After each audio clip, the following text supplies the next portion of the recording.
आज हम लोग देखेंगे एसेंट ऑफ सैप के कौन से फैक्टर्स ऐसे हैं जो अफेक्ट कर, क्लियर है ना। तो आइए बात करते हैं factors which affect ascent of SAP.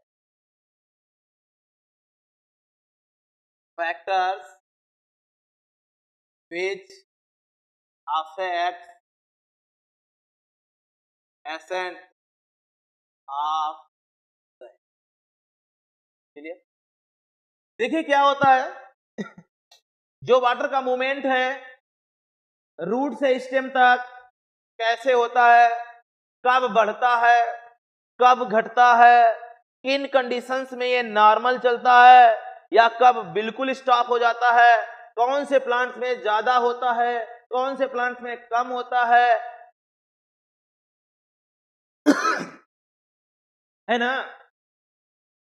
इन सभी के ऐसे क्वेश्चंस जो भी हमारे माइंड में उठते हैं उन सभी क्वेश्चंस के आंसर हमें इस टॉपिक में मिलेगा, है ना, क्लियर। क्या जहां वेसल्स नहीं पाई जाती हैं वहां वाटर का एब्जॉर्प्शन कैसे होता है, वहां तो बताया था मैंने एल्गी में कैसे होता है, ब्रायोफाइट्स में कैसे होता है, क्योंकि वहां तो वैस्कुलर बंडल ही नहीं होते हैं, वैस्कुलर टिश्यू ही नहीं होते हैं, डायरेक्टली होते हैं, बॉडी सरफेस से वाटर एब्जॉर्ब होता है। लेकिन जहां वेसल्स ट्रैकिड्स पाई जाती लाइक एंजियोस्पर्म, जाइलम, टेडोफाइट और जिम्नोस्पर्म होता है। लेकिन ध्यान रहे जिम्नोस्पर्म के, टेडोफाइट्स के, जाइलम में सभी कंपोनेंट्स नहीं पाए जाते हैं, इनकम्प्लीट होता है ना। जाइलम में वेसल्स नहीं पाई जाती हैं टेडो और जिम्नो में। हम बात करें फ्लोएम की तो फ्लोएम में सीब ट्यूब नहीं होती हैं, क्लियर है ना। जाइलम में वेसल्स और फ्लोएम में कंपेनियन सेल्स नहीं होती, क्लियर। इस तरीके से बताएंगे फिलहाल, बाद में कंपोनेंट। जाइलम में वेसल्स और फ्लोएम में कंपेनियन सेल्स नहीं होते, कहां, टेडो और जिम्नो में, क्लियर। हम यहाँ फैक्टर की बात कर रहे हैं, कौन से फैक्टर हम तो सबसे पहला फैक्टर यही होगा कि अवेलेबिलिटी ऑफ वाटर। भाई पानी को ऊपर जाना है, रूट से एरियल पार्ट तक जाना है, पहले वाटर तो होना चाहिए तभी तो जाएगा। तो पहला है अवेलेबिलिटी ऑफ वाटर। चलो वाटर का अवेलेबल होना जरूरी है। दूसरी बात, वाटर तो है, बहुत ज्यादा वाटर है तो क्या होगा, बहुत कम वाटर है तो क्या होगा, क्लियर इस बात पे। तो आइए सबसे पहला फैक्टर आता है availability of water. Availability of water in soil, ध्यान दीजिए। आप जानते हैं वाटर का एब्जॉर्प्शन कब होता है, कैसे होता है। तो सबसे पहली बात है कि अवेलेबिलिटी ऑफ वाटर सॉइल में होनी चाहिए, ठीक है ना। तो कह सकते हैं water should be present in soil, so absorption and ascending takes place, clear, तभी होगा। दूसरा, वाटर, एक मिनट ऐसे, दूसरा सॉइल, वाटर नहीं, soil lodged with water not required, नहीं रिक्वायर होता। क्यों, क्योंकि आप जानते ही हैं ड्यू टू O2 है ना। तो क्या हो जाएगा, roots done anaerobic respiration and form alcohol which degenerates root, so no absorption and no ascent of भाई जब एब्जॉर्प्शन ही नहीं तो एसेंट कहां? क्लियर?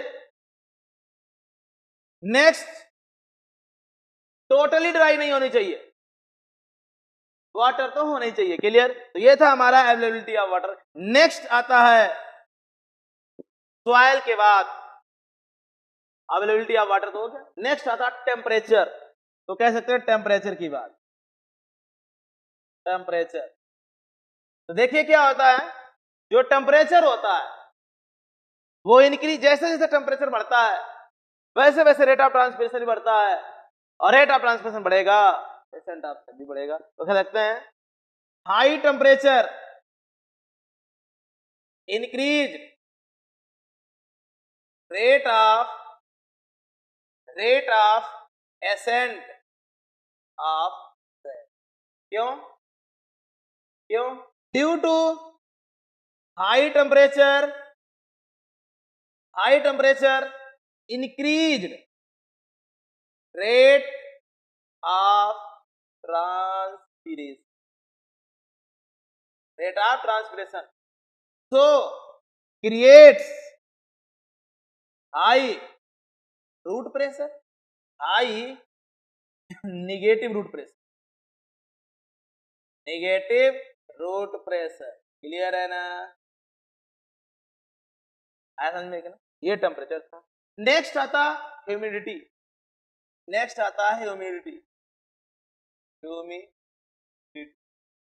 ह्यूमिडिटी क्या होती है आप जानते हैं? Humidity is the presence of moisture in atmosphere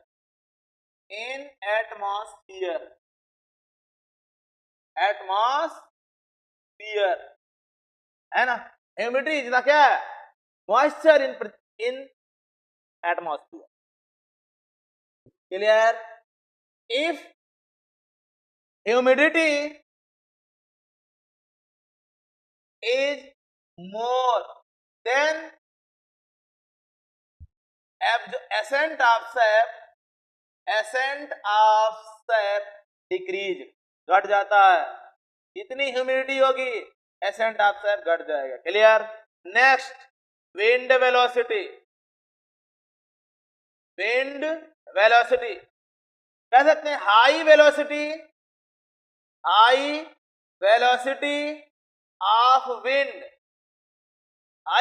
of wind decreased ascent of sap, but gentle speed, और इसे बोलते हैं bridge, wind velocity increased ascent of sap, बढ़ा देता है। एसेंट ऑफ सैप क्या कर देता? बढ़ा देता है। क्लियर? नेक्स्ट आता है डीपीडी, ठीक है ना। तो कह सकते हैं in leaves DPD is high and in roots DPD is low, so ascent of sap takes place। ये सारे फैक्टर्स हैं हमारे जो एसेंट ऑफ सैप को अफेक्ट करते हैं। आगे देखिए और कौन कौन से हो सकते हैं।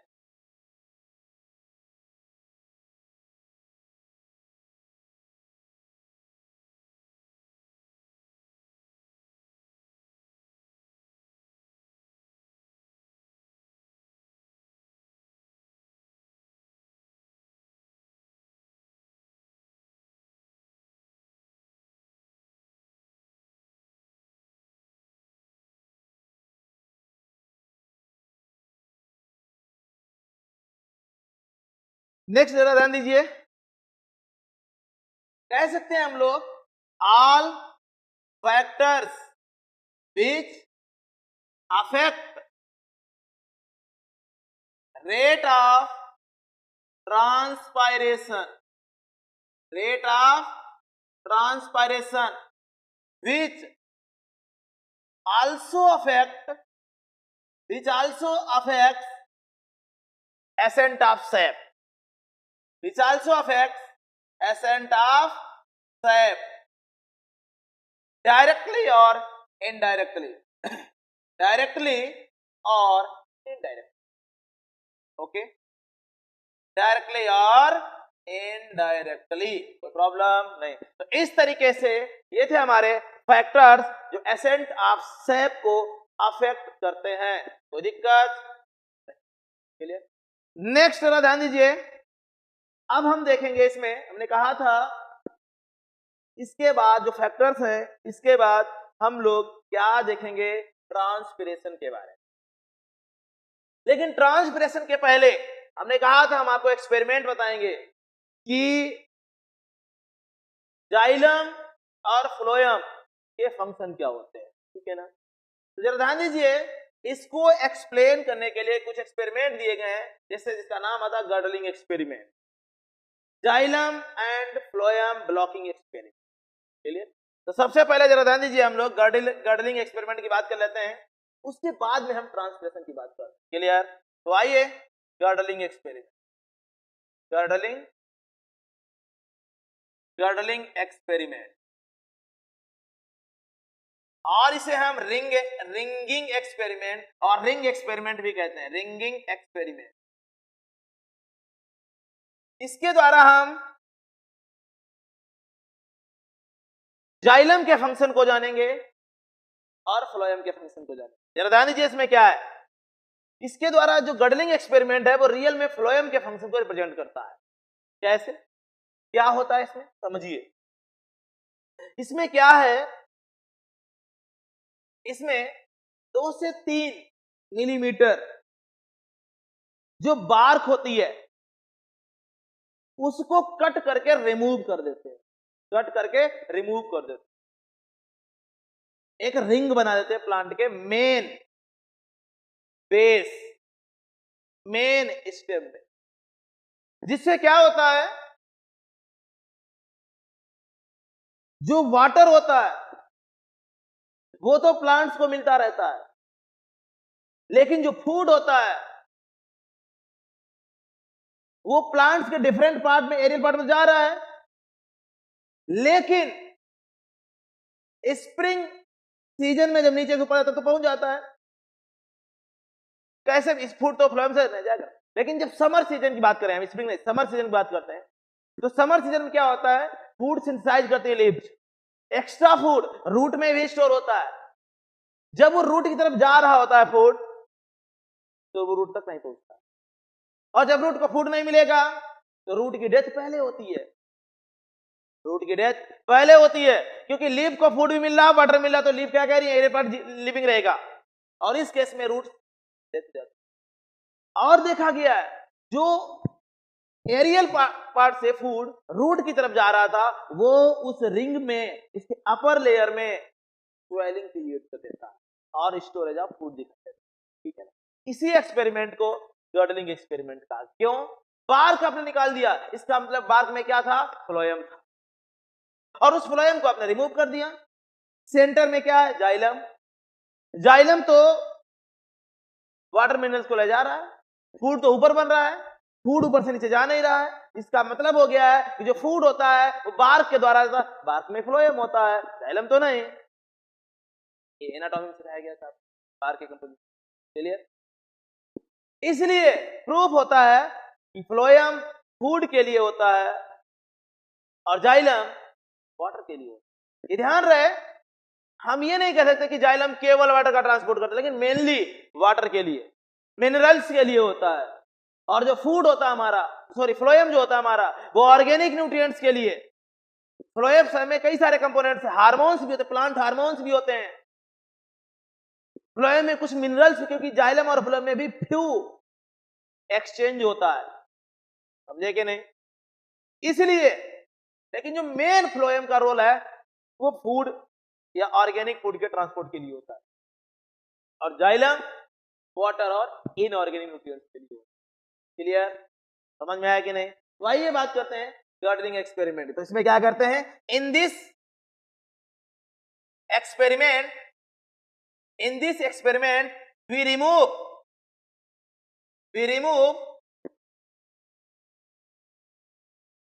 2 to 3 millimeter of bark from main base stem of plant in a ring like structure, means phloem removed and xylem present in center, xylem center में पाया जाता है। in summer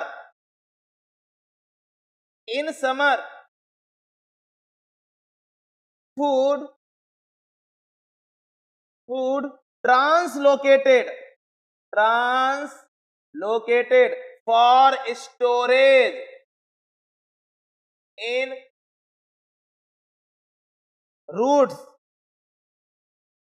and also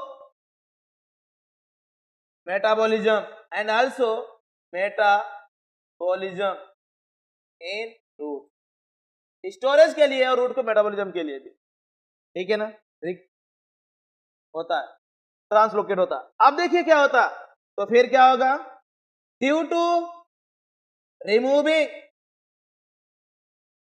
of bark food not reached up to roots, so क्या होता है, so roots are died due to starvation, clear है ना।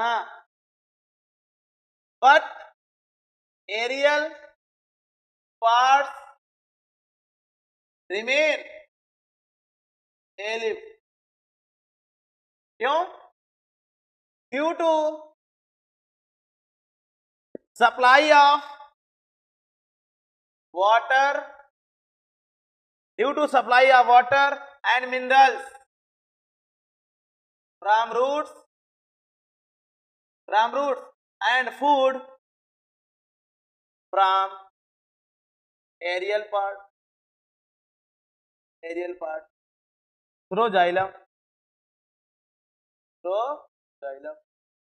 अब देखिए, यानी हमारी जो एरियल पार्ट है उनकी डेथ तो उनकी भी होगी, बट उनकी डेथ बाद में होगी, तो शायद को कह सकते हैं हम, so clear this,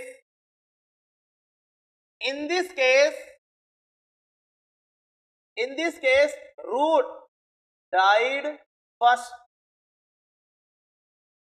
and then shoot, उसके बाद में सूट की डेथ होगी, क्लियर है ना। प्लांट की डेथ तो होनी है बात निकालने के बाद, क्योंकि जब रूट मर जाएंगे तो फिर उसके बाद वाटर कौन पहुंचाएगा, क्लियर। आगे देखिए, in summer food stored in bark close to ring form swelling in upper side, ठीक है ना। ये था हमारा रिंग एक्सपेरिमेंट, और इसलिए क्लियर हो जाता है, so this experiment cleared that phloem is responsible for food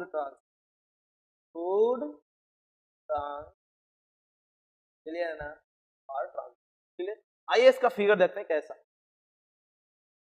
ध्यान दीजिए।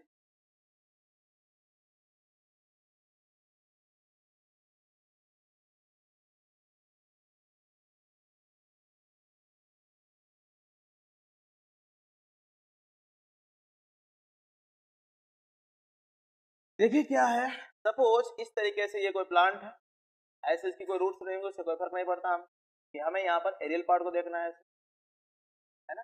इस तरीके से कोई एरियल पार्ट रहा, सपोज इसमें इस तरीके से इतनी बार्क है ना, इतनी इसमें बार्क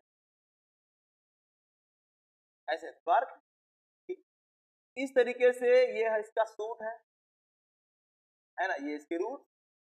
चलिए अब क्या किया आपने इसी प्लांट में आगे आपने यहां से इतना पार्ट कट कर, इतना पार्ट कट, ये कट कर, कट, जब कट करेंगे तो कुछ ऐसा होगा, ध्यान दीजिए, जब कट करेंगे तो कुछ यही प्लांट ऐसे दिखाई पड़ेगा।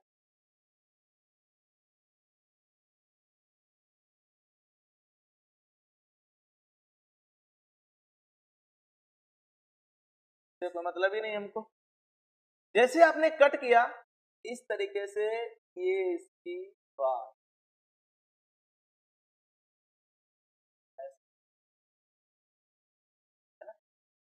फिर से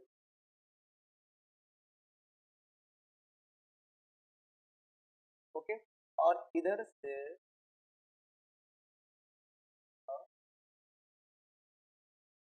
ऐसे इसके पहले बार को ही काटने के बाद एक कट करने के समय इसकी बार कुछ ऐसे, ये क्या है बार, ये क्या है कट बार,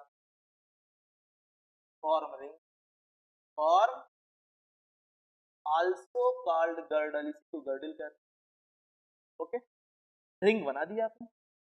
तो क्या हुआ, इधर से फूड आ रहा है, ये क्या आ रहा है फूड, बट ये क्या है जाइलम, इससे क्या जा रहा है,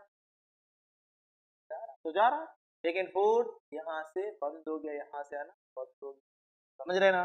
अब क्या होगा, धीरे धीरे कुछ समय के बाद ये फिगर कुछ ऐसा हो जाता है, धीरे धीरे ये फिगर कुछ ऐसा, यही फिगर है कुछ तरीके,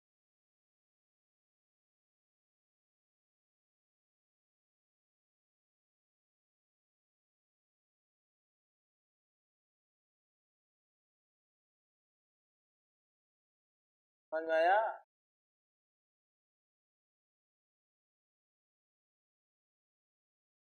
ठीक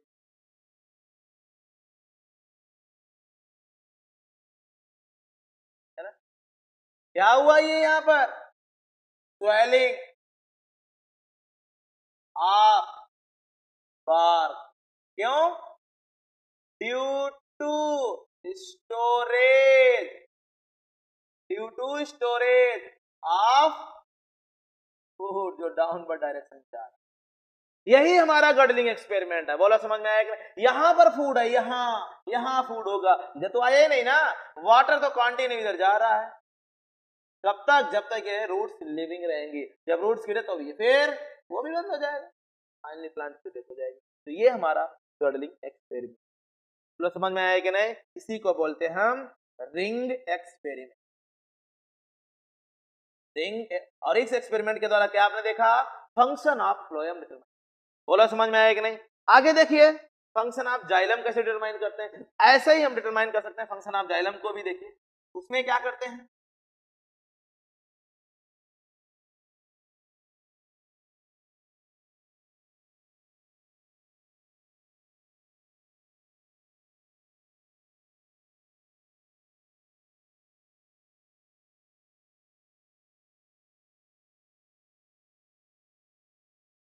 आप देखिए function of xylem termination deter, ये करें, इसका फिगर देखिए क्या करते हैं, ध्यान दीजिए, इस तरीके से ये कोई एक प्लांट है,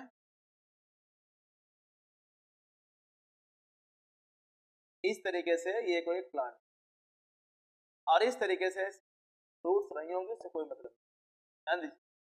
अब क्या हुआ, इसमें इतनी है बार्क है, और सभी लोग जो बता ही दिया मैंने पहले, इतना ये बार्क, बार्क क्लियर। अब क्या किया आपने, इसी प्लांट में सेंटर का जाइलम निकाल, इतना पार्ट यहां से ऐसे कट, क्या किया, यहां से इतने जाइलम को कट, जब इस जाइलम को कट करेंगे, क्या करेंगे, कट जाइलम, जाइलम का पार्ट कट कर दिया, तो फिर क्या होगा, ध्यान दीजिए, कुछ ऐसा होगा,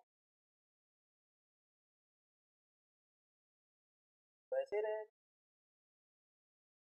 तो प्रॉब्लम आने वाली नहीं, ऐसे। अब देखिए क्या हुआ, आपने यहां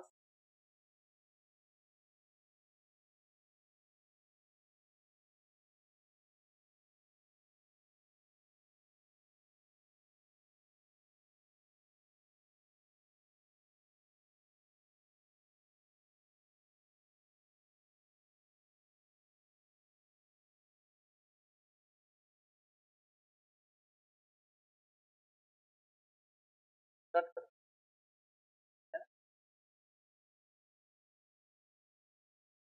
तो बार क्या समझ में आ रहा ना, ये तो पार्क, पार्क अवेलेबल है, बट ये क्या कर दिया आपने, फॉलो करो, ये क्या है, कट जाइलम एंड रिमूव। अब इसमें क्या होगा, फूड का पाथ तो कंटिन्यू रहेगा, बट जो वाटर इधर जा रहा था H2O, वो अब स्टॉप रहेगा, नहीं जा पाएगा। अब इस केस में क्या होगा, इस केस में क्या होगा, ध्यान दीजिएगा, इस केस में जो रूट्स हैं, रूट्स रिमेन एलिव, क्यों, इन्हें वाटर मिनरल से मिल रहा है, ऊपर से फूड मिल रहा है, क्यों, due to finding food water and mineral, इन्हें तो सब कुछ मिल रहा है, बट इस केस में जो सूट होगा, shoot died first due to lacking of water and mineral. तो अकॉर्डिंग टू एक्सपेरिमेंट कौन सा दिया गया आपको, उसके रटना नहीं है, क्वेश्चन को समझना है। अगर बार्क को निकाल दिया गया तो रूट्स की डेथ पहले होगी, अगर सेंटर का जाइलम निकाल दिया गया तो शूट की डेथ फर्स्ट होगी, इस चीज को याद रखें, और यहां से जाइलम का फंक्शन क्लियर था। बोला समझ में आया कि नहीं, ये था हमारा गर्डल एक्सपेरिमेंट विदाउट रूट और जाइलम और फ्लोएम। तो फिर आज के लिए इतना ही रखते हैं, बाकी हम स्टडी करेंगे नेक्स्ट लेक्चर में, और नेक्स्ट लेक्चर में आपको सिखाया जाएगा ट्रांसपाइरेशन क्या है, एंजाइम क्या है, रिस्पॉन्सिबल स्ट्रक्चर क्या है, डिफरेंट डिफरेंट क्वेश्चन जो भी बनते हैं तो सब आपको सिखाया जाए।